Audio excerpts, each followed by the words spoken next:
नमस्कार, मैं हूँ महिमा। आज मैं आपको सुनाने जा रही हूँ सुभद्रा कुमारी चौहान की लिखी हुई कहानी कान के बुंदे। तो आइए कहानी की शुरुआत करते हैं।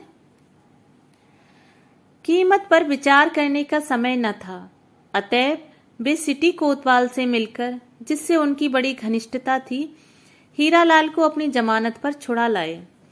बुंदों के साथ ही 9 रुपए देकर वकील साहब ने हीरालाल को कचहरी भेजा और स्वयं भी कचहरी गए। किंतु दिन भर उनके मस्तिष्क में यह बात फिरती रही कि 2000 रुपए कीमत के बुंदे आखिर इसकी स्त्री के पास कहाँ से आए। इन बुंदों के साथ कौन सा ऐसा रहस्य छिपा है। वकील साहब एक बार जानने के लिए उत्कंठित से हो उठे। हिरासत से बाहर आते ही हीरालाल ने झुककर वकील साहब के पैर छू लिए। अभी तक वह वकील साहब को केवल अपनी नौकरी के ही कारण छोड़ न सकता था, किंतु आज से तो वह उनका भक्त ही हो गया और उसने मन ही मन निश्चय किया कि चाहे इनके साथ रहकर मुझे अनेक विपत्तियां ही क्यों न उठानी पड़े, परंतु अब इस देवता आदमी का साथ आजन्म न छोड़ूंगा। शाम को बुंदों के लिए वह वकील साहब के एहसान के भार से दबा हुआ घर लौटा। जेब से बुंदे निकालकर पत्नी के सामने रख दिए। कमला ने उत्सुकता पूर्वक पूछा, क्यों पसंद नहीं आए? हीरालाल बोला, वाह, पसंद क्यों नहीं आए? इतने अच्छे बुंदे और पसंद नहीं आते? बनने को भी दे दिए गए। कमला बोली, बुंदे बनने को दिए? पर मैं तो यह कहना भूल ही गई थी कि ये यहाँ के नहीं, मद्रास के बने हैं। जब मैं बहुत छोटी थी तब हम लोग बाबू के साथ मद्रास गए थे, वहीं माँ के लिए बाबू ने इसे खरीदा था। हीरालाल बोला, शायद यही बात हुई होगी। जब सुनारों ने बनाने से इनकार कर दिया होगा तब वकील साहब ने लौटाया होगा। हीरालाल ने बुंदों की कीमत के बारे में, अपने पकड़े जाने के बारे में और वकील साहब ने उसे किस तरह छुड़ाया, इस बारे में अपनी स्त्री से कुछ भी नहीं कहा। शहर में प्लेग का प्रकोप हुआ। सब लोग शहर छोड़ छोड़कर बाहर झोंपड़े बनाकर या बंगलों पर रहने के लिए निकल आए। वकील साहब ने अपने बंगले में नौकरों की एक कोठरी में हीरालाल को रहने की जगह दे दी। एक ही अहाते में रहते हुए संभवतः 2-3 महीने बीत गए, किंतु वकील साहब की पत्नी हीरा देवी और कमला से किसी प्रकार की जान पहचान न हो सकी। हीरा देवी ने उच्च कोटि की शिक्षा पाई थी। वह संस्कृत में काव्य तीर्थ और अंग्रेजी में बीए थीं। साधारण सुंदर थीं, पर स्वभाव जरा रूखा था। वे मौके मौके पर ही हंसती थीं। साधारण लोगों से वह बातचीत भी कुछ कम करती थीं। उन्हें अपने धन, विद्या और एक प्रतिष्ठित परिवार की कन्या होने का गर्व था। अपने आश्रित एक मुंशी की स्त्री से बातचीत करने में वह समय का दुरुपयोग समझती थीं। इसलिए उन्होंने कमला को कभी न बुलवाया। इधर कमला इसके बिल्कुल प्रतिकूल थी। वह अनित्य सुंदरी थी। खूब गोरा रंग, आकर्षक आंखें, पतले पतले लाल होंठ, जिन पर सदा हंसी खेलती रहती। वह बड़ी नम्र और मिलनसार थी। पढ़ी लिखी बहुत साधारण थी। हिंदी की पुस्तकों के अतिरिक्त चिट्ठी पत्री लिख पढ़ लेती थी। अंग्रेजी के कोई कोई अक्षर पहचान लेती थी। फिर भी उसे व्यवहार ज्ञान था। गृह कार्य में कुशल थी। साधारण से साधारण कपड़ों को भी ढंग से पहनना जानती थी। साधारण कपड़ों को भी वह इस ढंग से पहनती थी कि वह उसके शरीर पर मूल्यवान जान पड़ते। 20 साल की उम्र होने पर भी 14 साल की किशोरी जान पड़ती। उनके स्वभाव में एक प्रकार की लापरवाही और अल्हड़पन था, जो इस बात का साक्षी था कि इसने भी अपने जीवन में कभी अच्छे दिन देखे हैं। जिस दिन से कमला को मालूम हुआ कि हीरा देवी ने उसके ईयरिंग मंगाए और पसंद किए हैं, उनसे मिलने के लिए कमला की उत्सुकता और भी बढ़ गई। एक दिन दोपहर को वह हीरा देवी से मिलने गई, जिसकी सूचना हीरालाल ने अपनी मालिकन को पहले से ही दे रखी थी। बरामदे में एक चटाई पड़ी थी। कमला उसी पर बैठ गई। साधारण आव भगत के बाद हीरा देवी पास पड़ी हुई कुर्सी पर बैठकर एक मासिक पत्रिका के पन्ने उलटने लगी। बीच बीच में वह कमला की बातों का उत्तर भी देती जाती थी। उन्होंने अपने किसी भी व्यवहार से यह प्रकट न होने दिया कि कमला के आने से उन्हें किसी तरह की प्रसन्नता हुई। प्रत्युत उन्होंने यही प्रकट किया कि उसके आने से उनके काम में कुछ विघ्न ही पड़ा। उनके मुंह के भाव से कुछ ऐसा प्रकट हो रहा था जैसे उन्हें कमला के रूप और लावण्य से ईर्ष्या हो रही है। कमला एक साधारण जामदानी की कड़ी हुई गुलाबी रंग की साड़ी और वैसा ही ब्लाउज पहनी थी। हाथों में 3-3 कांच की चूड़ियां और कानों में वही हीरे के इयररिंग चमक रहे थे। वह इस आशा में थी कि हीरा देवी यदि कुछ भी उसके बुंदे के विषय में पूछेगी तो वह बातों ही बातों में उन्हें बतला देगी कि यद्यपि इस समय दिनों के फेर से वह मुंशी की स्त्री है, किंतु वह भी किसी समय बड़े घर की लड़की थी और उसने भी अच्छे दिन देखे हैं। उसके पास एक नहीं अनेक जेवर थे, इन बुंदों की तरह। किंतु हीरा देवी ने उसके साथ बातचीत करने में जो उदासीनता दिखलाई, उससे कमला के आत्मसम्मान को धक्का लगा। वह यहाँ आके पछता रही थी। वह उठकर घर जाने की आज्ञा लेने ही वाली थी कि इसी समय हीरा देवी किसी कार्यवश कुछ देर के लिए भीतर चली गई। कमला को रुक जाना पड़ा। वह वहीं चटाई पर बैठी उसी मासिक पत्रिका के पन्ने उलटने लगी। ठीक उसी समय वकील साहब ने घर में प्रवेश किया। कमला वकील साहब को पहचानती थी, किंतु वकील साहब उसे न जानते थे। कमला उठकर खड़ी हो गई। वह कहीं छिप जाने का स्थान ढूंढने लगी। इधर वकील साहब को एक संभ्रांत महिला को इस तरह बरामदे में चटाई पर बैठाना कुछ अपमानजनक मालूम हुआ। पहले तो वह उल्टे पांव बाहर लौट जाने वाले थे, परंतु न जाने क्या सोचकर उन्होंने कमला को संबोधन करके कहा, आप यहाँ बाहर क्यों बैठी हैं? आइए ड्राइंग रूम में बैठते हैं, मैं उन्हें बुला लेता हूँ। कमला कुछ न बोली। चित्र छाया की तरह वकील साहब के पीछे पीछे जाकर ड्राइंग रूम में बैठ गई। सच बात तो यह थी कि हीरा देवी की तरफ से इतना निरादर और वकील साहब के द्वारा इतना आदर, दोनों के व्यवहार में इतना अंतर देखकर कमला कुछ विस्मित सी हो गई। वकील साहब ने अंदर जाकर पत्नी से कहा और फिर बाहर आकर बैठ गए। हीरा देवी ने समझा कि कोई और मिलने आया है, इसलिए वह अपने कपड़े बदलने लगी। कपड़े बदलकर रसोइयों को चाय तैयार करने के लिए कहकर वह ड्राइंग रूम में आई, किंतु वहां किसी और को नहीं, कमला को ही पति के साथ खुले मुख मखमला कोच पर बैठे देखकर हीरा देवी के शरीर में आग लग गई। वह कुछ बोली नहीं, रूखे भाव से आकर वहीं दूसरी कोच पर बैठ गई। उनके आते ही कमला उठकर खड़ी हो गई और उनकी ओर लक्ष्य करके कहा, अब आज्ञा दीजिए, मैं घर जाऊं। हीरा देवी के कुछ बोलने के पहले ही वकील साहब बोल उठे, बैठिए, चाय तैयार हो गई है, चाय लेके जाइए। एक तीव्र दृष्टि से पति की ओर देखकर हीरा देवी ने कमला से कहा, हाँ चाय पी के ही जाना, तैयार तो हो ही गई है। पर कमला रुकी नहीं। कमला की सुंदरता की छाप वकील साहब के हृदय पर प्रथम दृष्टि में ही पड़ गई, इसलिए वह सबकी नजर बचाकर कभी कभी कमला के मुंह की ओर देख लिया करते थे। किसी बुरे भाव से नहीं, वे सौंदर्योपासक थे। प्रत्येक सुंदर वस्तु को देखना उनकी दृष्टि में आवश्यक था। शिष्टाचार के तौर पर कमला के जाते समय हीरा देवी ने उसे कभी कभी आते रहने के लिए कहा। कमला इस कृपा के लिए उन्हें धन्यवाद देकर अपने घर गई। कमला के जाते ही पत्नी पर तिरस्कार सूचक दृष्टि डालकर वकील साहब ने पूछा, यह कौन थी? वहां चटाई डालकर बिठा दिया, इतना बड़ा ड्राइंग रूम किस लिए है? हीरा देवी भी उसी भाव से तीव्र स्वर में बोली, तो तुम क्या चाहते हो कि मैं नौकरों चाकरों को भी अपने साथ ही कुर्सी पर बिठाया करूं? यह तो तुम ही से होगा, मैंने तो यह नहीं सीखा।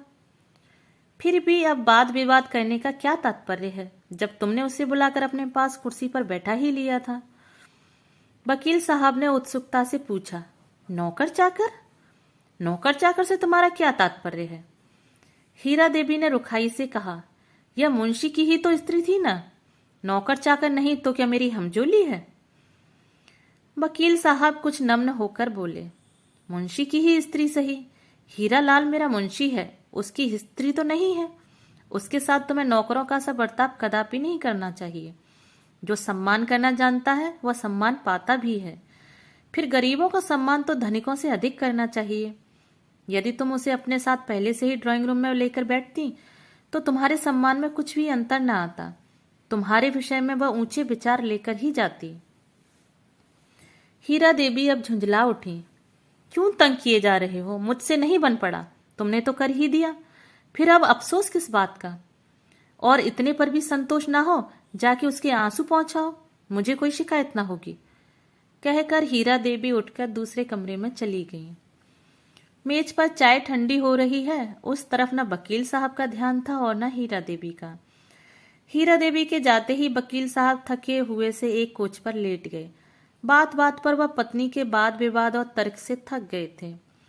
विवाह से पहले जब उन्हें मालूम हुआ कि उनकी भावी पत्नी ग्रेजुएट है, संस्कृत में काव्य तीर्थ है, तो उन्हें न जाने कितनी प्रसन्नता हुई थी। अपने कल्पना जगत में उन्होंने अपने एक छोटे से संसार में देखा जिसमें सहयोग से गृहस्थी नंदन वन को जाती है। इसी स्वप्न को देखते देखते वे विवाह के बंधन में बंध गए और उन्होंने अपने भाग्य की सराहना की। मित्रों ने बधाई के पुल बांध दिए। न वधू अधिक सुंदर न थी, पर सुशिक्षित थी, इसका वकील साहब को गर्व था। आज उनका गर्व धूल हो चुका था। रह रह के उन्हें ऐसा जान पड़ता था जैसे उन्होंने कोई बहुत बड़ी भूल कर डाली है जिसका कोई प्रतिकार नहीं।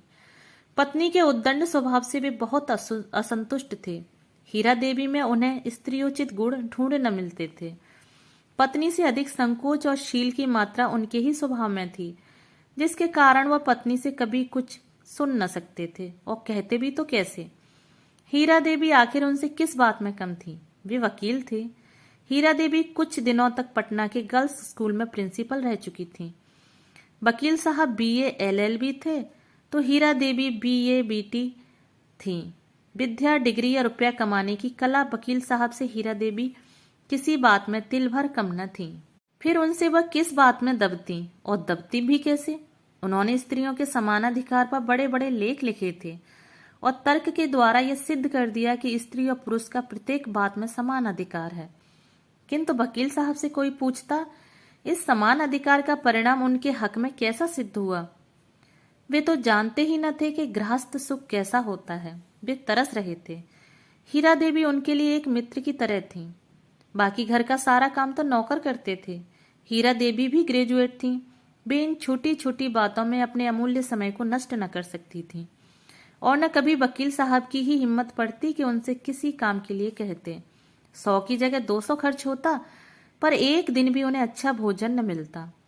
वैसे तो सामने थाली में कई चीजें होती, पर सब बेस्वाद, नीरस, जैसे तैसे पेट भरते। हीरा देवी पहले ही बार गर्भवती हुई थी। प्रसव के लिए उन्होंने अपनी माता के पास जाना उचित समझा। वकील साहब ने इसे ज्यादा ठीक समझा, क्योंकि यहाँ उनके घर दूसरी कोई स्त्री थी ही नहीं।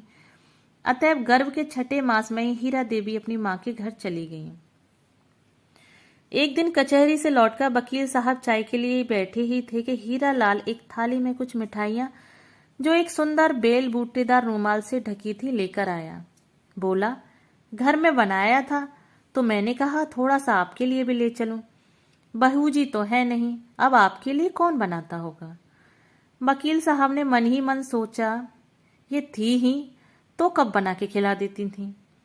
प्रकट में बोले, क्यों तकलीफ की हीरा लाल, महाराज तो बना ही दिया करता है जो कुछ मैं चाहता हूं।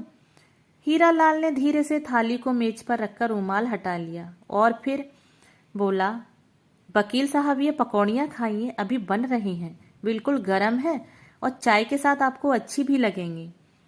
वकील साहब पकौड़ियों के शौकीन थे। तस्तरी की सब पकौड़ी साफ कर गए। हीरा लाल शर्माया, शायद वह बहुत कम लाया था। खाने के बाद बोले, दरअसल हीरालाल बहुत अच्छी पकौड़ियां बनी हैं, बाकी मिठाइयां भी बहुत अच्छी हैं। क्या तुम्हारे घर की बनी है? हीरालाल प्रसन्न होकर बोला, हाँ सरकार, हम लोग तो बाजार की मिठाई खाते ही नहीं, वह तो सब अपने हाथ से बना लेती हैं। सस्ती की सस्ती पड़ती हैं और बाजार से अच्छी भी रहती हैं।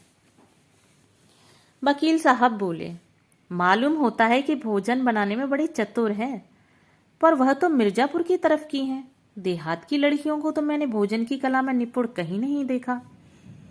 हीरालाल बोला, दिनों का ही फेर समझिए वकील साहब, यह मुंशी नवल किशोर राय की लड़की है। एक ही रात डाकुओं ने ऐसा जबरदस्त डाका डाला कि इनका सब कुछ लूट कर ले गए। इन्हें अपनी माँ के साथ जाफर मामा के घर मिर्जापुर में रहना पड़ा। देहात में रही तो क्या हुआ, इनकी माँ बहुत चतुर थी, उन्होंने ही इन्हें सब कुछ सिखाया। उन कान की बूंदों के अतिरिक्त मोतियों का एक चंद्रहार भी उसके पास है। वकील साहब मैं क्या बताऊं, उसके हाथ में जैसे जादू है। मामूली दाल भात बनाती है पर इतना स्वादिष्ट कि क्या बताऊं। वकील साहब आश्चर्य से बोले, अच्छा, यह मुंशी नवल किशोर राय की कन्या है? वह तो इलाहाबाद के बड़े भारी वकीलों में से थे, तभी यह इतनी चतुर है। हीरालाल ने प्रसन्नता का भाव जाहिर करते हुए कहा, वकील साहब गुस्ताफी माफ हो तो एक अर्ज करता हूँ। आप कल सवेरे मेरे झोंपड़े में ही भोजन कीजिए, हम गरीबों के भोजन का स्वाद भी लीजिए।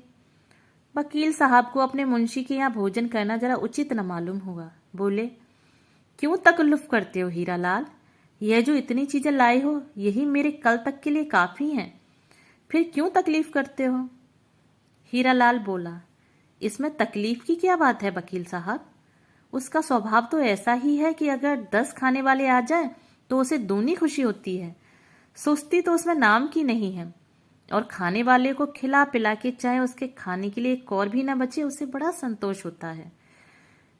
वकील साहब बोले, अच्छा, भोजन तो तुम्हारे घर का मैं स्वीकार कर लेता हूं, पर मैं वहां खाने न जाऊंगा, तुम खाना यहीं ला देना। हीरालाल खुशी खुशी अपने घर गया। वकील साहब कपड़े पहन के क्लब गए। क्लब से उस दिन वकील साहब जल्दी ही लौट आए। उनका जी वहां भी न लगा। एक अजीब तरह की परेशानी उन्हें तंग किए डालती थी। भोजन के लिए महाराज पूछने आया। कई बार पूछने पर जैसे सोते सोते चौंक कर उन्होंने जवाब दिया, नहीं। महाराज इस नहीं का अर्थ कुछ भी न लगा सका। दोबारा फिर पूछा, वकील साहब भोजन लाऊं क्या? वकील साहब झल्ला उठे। बोले, अभी कहा था ना कि मत लाओ, क्या एक बार के कहने से समझ नहीं सकते? महाराज चुपचाप चला गया। उस दिन किसी की हिम्मत वकील साहब से बोलने की न हो सकी, किंतु 9 बजे रात को फिर हीरालाल दरवाजा खटखटाता हुआ आ पहुंचा। वकील साहब इतने रात को उसके आने का कारण समझ गए, फिर भी और दिनों की तरह वे उसे झिड़क न सके, बल्कि आदर के साथ बैठाया और नम्रता से बोले, क्या है हीरालाल, मालूम होता है कि आज पीने के लिए कुछ नहीं है। हीरालाल हंस पड़ा और बोला, सरकार, जब तक आपके पास है मुझे क्या तकलीफ हो सकती है? जब मेरे पास न रहेगा आपके पास आ जाऊंगा। अच्छा, यह बात है, कहते हुए वकील साहब ने 2 रुपए जेब से निकालकर फेंक दिए। आज पहली बार हीरालाल को बिना किसी प्रकार की झिकझिक किए पीने के लिए इतनी आसानी से रुपया मिल गया। रुपया तो वह सदा ही ले लिया करता था, किंतु घंटों माथा पच्ची के बाद वकील साहब के इतने शीघ्र रुपया निकालकर देने का अर्थ उसने लगाया कि उस दिन की अत्यधिक आमदनी।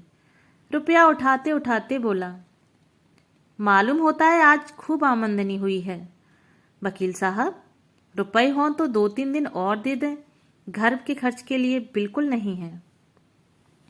वकील साहब बोले, अच्छा, तुम्हें 2 दे दिए तो तुम लालच में पड़ गए? हीरालाल नम्रता से बोला, नहीं वकील साहब, घर में तंगी न होती तो मैं कभी न मांगता। आप तो मुझे जानते हैं, बस मुझे पीने भर को मिल जाए, फिर मुझे कुछ न चाहिए। आज तो उसने कहा कि रुपया चाहिए, इसलिए आपसे कहा, नहीं तो क्या कभी कहता। आज की वकील साहब की आमदनी कुल 5 रुपए ही थी। उन्होंने बाकी के 3 रुपए निकालकर हीरालाल के हवाले कर दिए। देते देते उन्होंने ताकीद कर दी कि देखो, सबके सब पी मत जाना, घर के खर्च के लिए दे देना। हीरालाल बोला, नहीं वकील साहब, क्या पागल हूं? मैं पहले घर में देकर फिर पीने जाऊंगा। हीरालाल चला गया। वकील साहब फिर पलंग पर लेटे, उन्हें नींद न आई। उन्होंने अपने और हीरालाल के जीवन की तुलना की। चतुर सुशील स्त्री पाकर वह कितना सुखी है, उसका गृहस्थ जीवन कितना आकर्षक है। वह है मामूली मुंशी, स्त्री साधारण पढ़ी लिखी ग्रामीण बालिका है, फिर भी गृहस्थी को स्वर्ग बना रखा है। एक मैं हूं शहर के बड़े वकीलों में, 500-700 मासिक तो कमा ही लेता हूं। बंगला है, मोटर है, सुंदर बगीचा है। स्त्री संस्कृत और अंग्रेजी में ग्रेजुएट। लोग तो यही समझते होंगे कि मैं कितना सुखी हूं। मित्र लोग आकर मेरी किस्मत की सराहना कर जाते हैं, किंतु मेरी किस्मत कैसी है मेरे सिवाय और कौन जान सकता है। बिना सुशील पत्नी के सब सुख होते हुए भी मनुष्य सुखी नहीं रह सकता। सच्चे गृहस्थी के सुख के सामने सारे सांसारिक सुख हेय हैं। वह गृहस्थ सुख मेरी किस्मत में है ही नहीं। काश मैं भी किसी मामूली पढ़ी लिखी स्त्री से ही विवाह करता और वह सुशील होती तो जीवन कितना सुखी होता। यदि सुशीला ना भी होती तो कम से कम बात बात में उसका तर्क शास्त्र तो ना चलता, हर बात में वो अपनी विद्वता की छाप तो न जमाने लगती। किंतु यहाँ तो बात ही कुछ और है। हीरा अपने सामने मुझे कुछ समझती ही नहीं, दूसरों के सामने उसे कुछ कहने से मैं डरता हूँ, न जाने कैसा उत्तर दे दे, फिर मुझे उनके सामने लज्जित होना पड़े। इसी प्रकार जितना मैं उससे दबता हूँ वह मुझे दबाती जाती है। मैं स्त्री को समान अधिकार देने का विरोधी नहीं हूँ, किंतु मैं इतना समझती कहाँ है। वे अधिकार पाते ही उसका दुरुपयोग करने लगती हैं। स्त्रियों के लिए कोमलता, लज्जाशीलता और नम्रता बहुत आवश्यक है, पर ये बातें हीरा में कहाँ हैं। किंतु उसमें हीरा का दोष तो उसकी शिक्षा का है। फिर मैं शिक्षा को भी दोष कैसे दूं?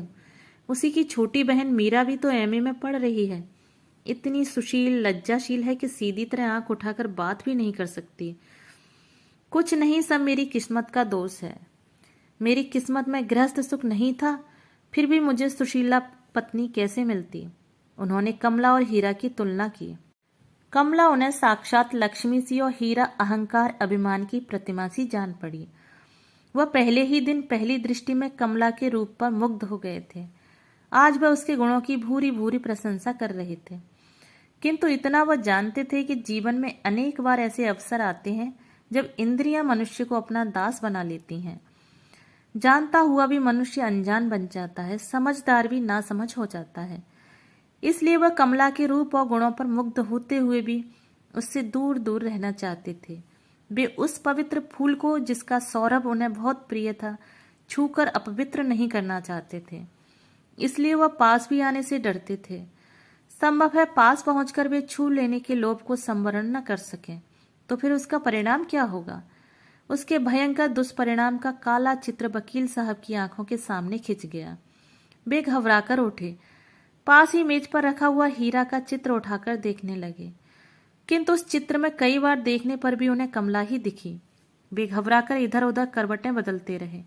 अंत में यह निश्चय करके कि मैं सवेरे हीरालाल के यहाँ भोजन के लिए अस्वीकृत भेज दूंगा, न जाने कब उन्हें नींद आ गई। सवेरे जब वकील साहब सोकर उठे तो दिन चढ़ाया था। हीरालाल अपने कई मुवक्किलों के साथ वकील साहब के इंतजार में बैठा था। वकील साहब उठे। कहाँ तो सोने से पहले उन्होंने यह निश्चय किया था कि हीरालाल के घर का भोजन अस्वीकार कर देंगे। चाय पीते पीते महाराज से बोले कि मैं आज यहाँ खाना न खाऊंगा, मेरे लिए न बनाना, और खाना बनाना ही किसके लिए था? महाराज को बिना मांगे ही छुट्टी मिल गई। इधर भोजन के समय जब हीरालाल वकील साहब से पूछने आया, उन्होंने कहा, चलो वहीं चल के खा लेता हूँ, तुम भी घर रहोगे, बार बार दौड़ने से बचोगे। हीरालाल और चाहता ही क्या था, वकील साहब को लेकर अपने घर पहुंचा। वकील साहब घर की सफाई देखकर दंग रह गए।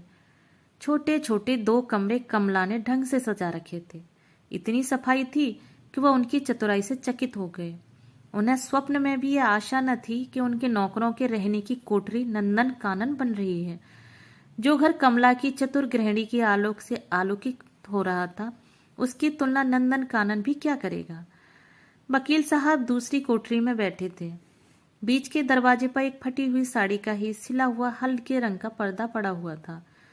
पर्दे के पीछे से वकील साहब को बार बार कमला के पैरों की पाजेब की मधुर ध्वनि सुनाई पड़ती थी, जिससे रह रह के उनका चंचल मन हो जाता था। जिन पैरों के पाजेब की ध्वनि वकील साहब के हृदय को दोलायमान कर डालती थी, उन पैरों को एक बार चूम लेने के लिए उनका मन आतुर हो उठा। हीरालाल ने आसन बिछा के पानी रखा। कमला थाली परोस के लाई।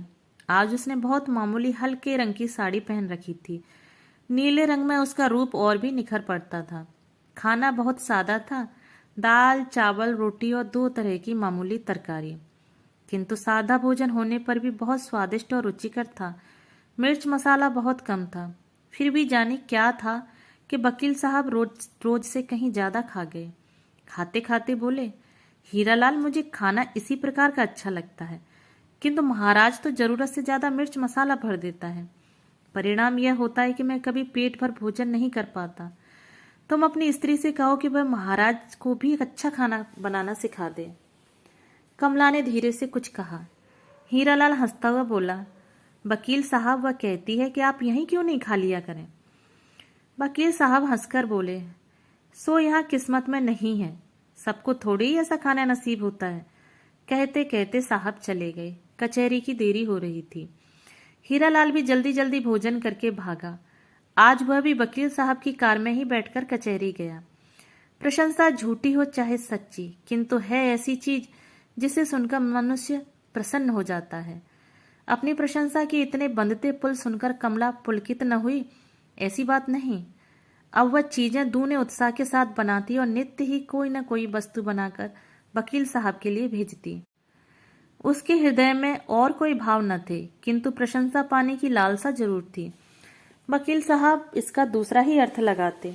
वे बार बार सोचते कि जिस प्रकार मेरे हृदय में उसके लिए प्रेम का सूत्रपात हुआ, उसी प्रकार कमला के हृदय में भी तो नहीं है। वे सदा इसी चिंता में व्यस्त रहते, किंतु प्रेम प्रकट करने का उन्हें कभी साहस न होता। इसके अतिरिक्त वे विश्वास की जगह अविश्वास को स्थान देकर पतित न होना चाहते थे। वे अपनी इंद्रियों का दमन करके अपनी सच्चरित्रता पर धब्बा नहीं लगने देना चाहते थे, किंतु होनी किसके टाले टली है। इस बार जब वे हीरालाल की तनख्वाह देने लगे तो 10 रुपए के स्थान पर 15 रुपए दिए और कहा, हीरालाल मेरी आमदनी बढ़ गई है, इसलिए तुम्हारी तनख्वाह भी बढ़ा दी है। इस महीने से तुम्हें 15 रुपए मिला करेंगे। हीरालाल को मुंह मांगी मुराद मिली। खुशी खुशी घर आया। पत्नी के हाथ पर रुपया रखता हुआ बोला, कमला तुम सचमुच लक्ष्मी हो। जिस दिन से तुम आई हो मुझे लाभ ही लाभ हुआ है। वकील साहब मुझसे कभी सीधे मुंह बात तक न किया करते थे, अब दोस्तों का सा बर्ताव रखते हैं। कहाँ तो सदा निकाल देने की धमकियां दिया करते थे, कहाँ इस महीने से 15 रुपए तनख्वाह कर दी। अब तुम कहो तुम लक्ष्मी हो या नहीं। तनख्वाह बढ़ने की खुशी में मैं उन्हें कल ही दावत दे आता हूँ। जरा इस बार गहरा माल बने। 5 रुपए ऊपर वाले खर्च कर दो, परमात्मा बहुत देगा।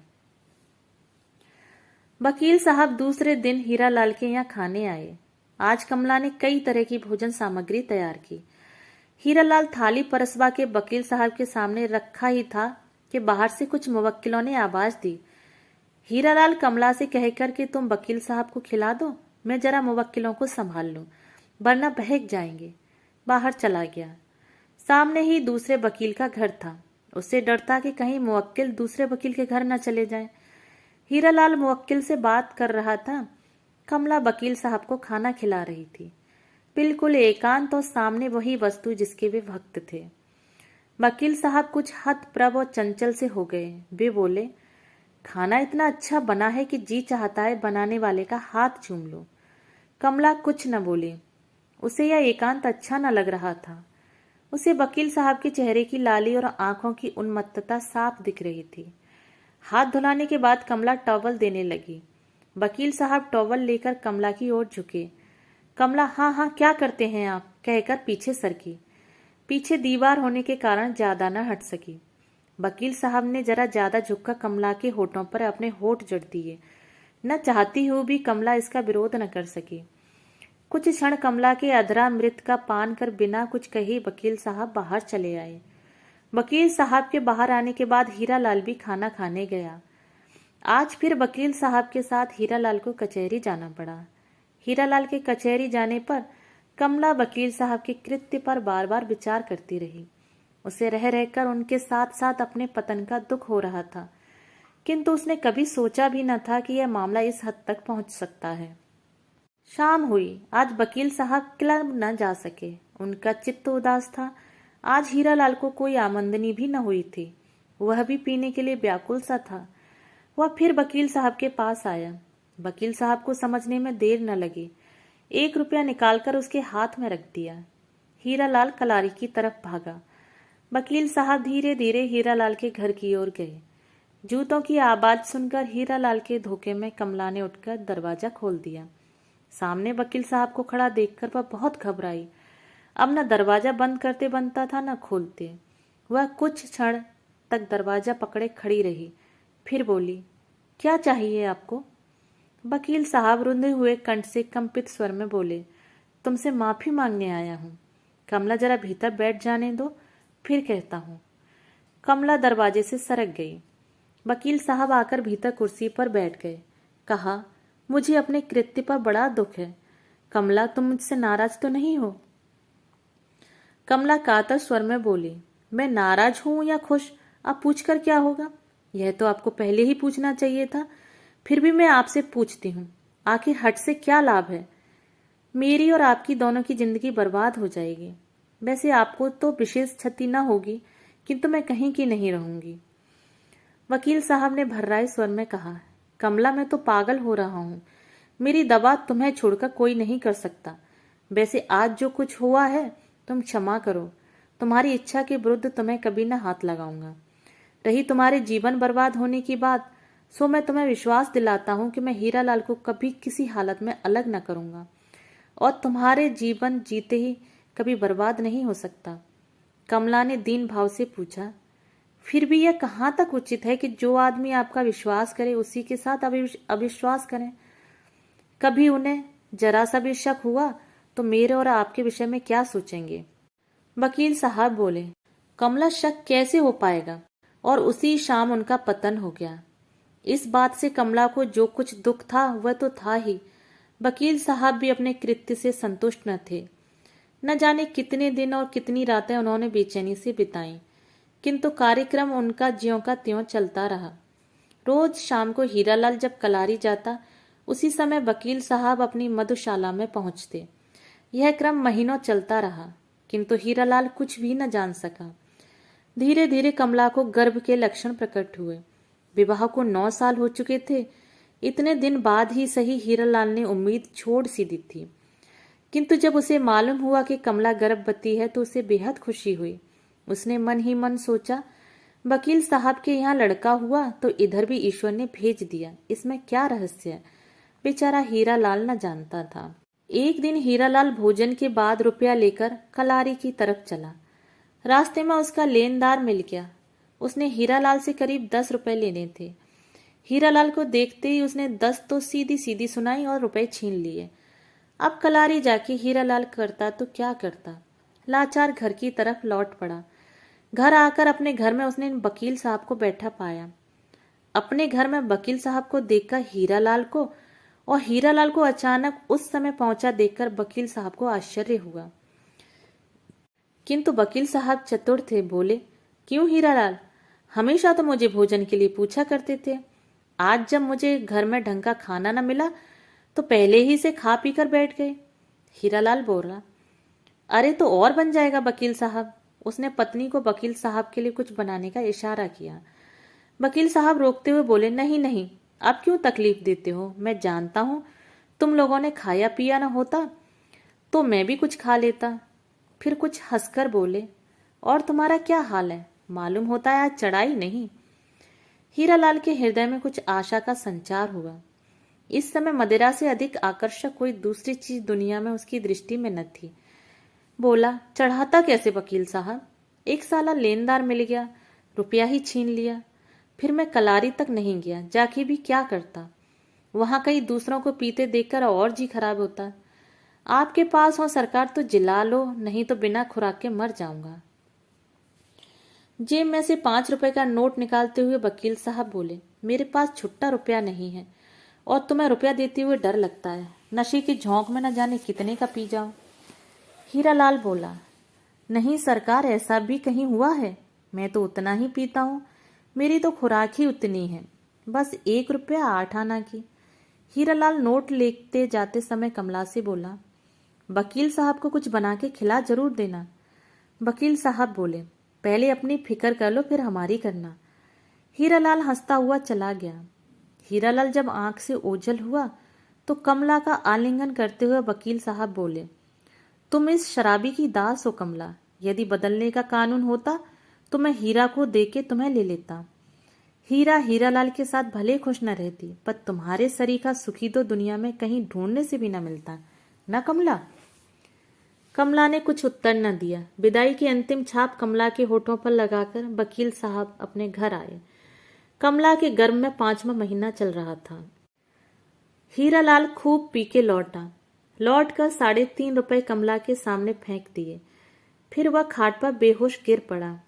आज उसने दूनी चढ़ा ली थी। धीरे धीरे हीरालाल को अपनी स्त्री और वकील साहब के चरित्र के विषय में कुछ कुछ संदेह होने लगा, किंतु कुछ भी कहने की हिम्मत न पड़ती। जब तक वह अपनी आंख से कुछ न देख ले कैसे कहे। लेकिन इस विचार मात्र से ही उसका हृदय बड़ा विचलित हुआ। वह अब ज्यादा पीने लगा, किंतु इस पर भी उसे शांति न मिलती। वह बड़ा व्यथित और घबराया सा रहता। एक दिन वह कमला से बोला, कमला, जाने क्यों मुझे तुम्हारा वकील साहब के साथ इतना मिलना जुलना पसंद नहीं आता। कमला ने कहा, मैं तो उनके घर मिलने नहीं जाती, तुम उन्हें मना कर दो, मैं उनसे कभी न मिलूंगी।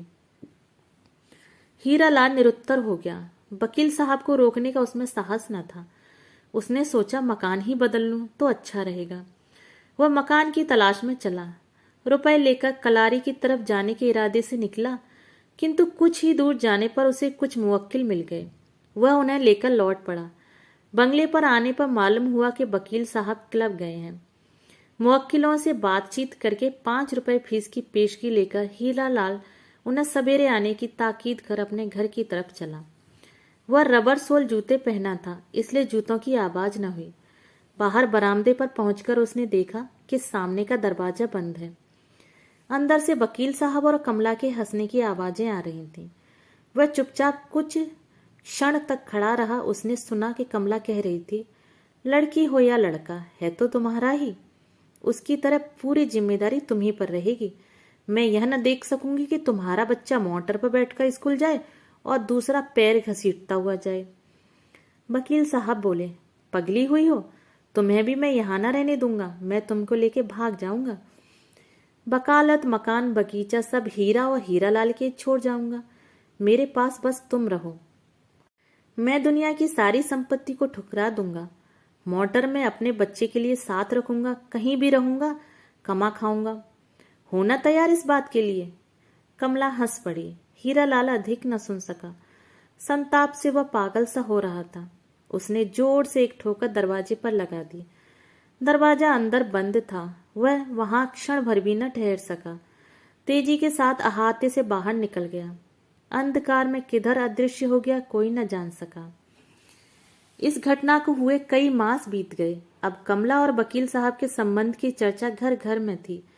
संदेह तो लोग पहले से ही करते थे, किंतु हीरालाल ने इस प्रकार अचानक लापता हो जाने से संदेह में कोई संदेह का कारण न रह गया था। एक सखी ने कुछ गोलमाल करके हीरा देवी को भी लिखा। यह भी लिखा कि वह फौरन चली आए। इसके एक ही दिन पहले हीरा देवी को पति का पत्र मिला था, जिसमें लिखा था कि यहाँ कई तरह की मौसमी बीमारियां फैली हैं। ऐसे समय में तुम बच्चे को लेकर यहाँ मत आना, मैं स्वयं तुम्हें लेने आऊंगा। अब हीरा देवी पति के असली मतलब को समझी। उनके सिर से पैर तक आग लग गई। उसी दिन रात की ट्रेन से वह रवाना हो गई। उनके पहुंचने से 15 दिन पहले तक बंगले में ही एक कमरे में कमला को कन्या हुई थी। हीरा देवी के इस प्रकार अचानक पहुंचने की वकील साहब को संभावना न थी। वह किंग कर्तव्य विमूढ़ से हो गए। उनकी समझ में न आया कि क्या करें। पहुंचने के कुछ ही घंटे बाद हीरा देवी ने देखते देखते कमला को बच्ची समेत बंगले से बाहर निकाल दिया। बंगले से निकलते समय कमला वकील साहब के दफ्तर की तरफ मुड़कर बोली, मुझे उन कोठरी में से एक में रहने दो। मैं इतना नन्हा सा बच्चा लेकर कहाँ जाऊं? फिर मुझसे भला चला भी तो नहीं जाता। वह अपनी बात पूरी भी न कर पाई थी कि अचानक हीरा देवी आ गई। डांट के बोली, सीधी तरह निकल जाओ। मेरी इच्छा के विरुद्ध तुम इस अहाते में पैर भी नहीं रख सकती। वकील साहब बुद्ध की नाई की तरह बैठे रहे। उनसे कुछ भी कहते न बना।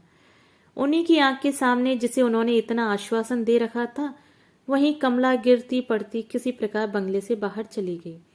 किसी को उस पर दया न आई, किसी ने उसे शरण न दी। अपने पाप के फल को हृदय से लगाए संताप के आंसू बहाती हुई कमला निरुद्देश्य भाव से चली जा रही थी।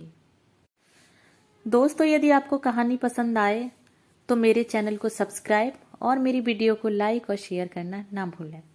कहानी सुनने के लिए धन्यवाद।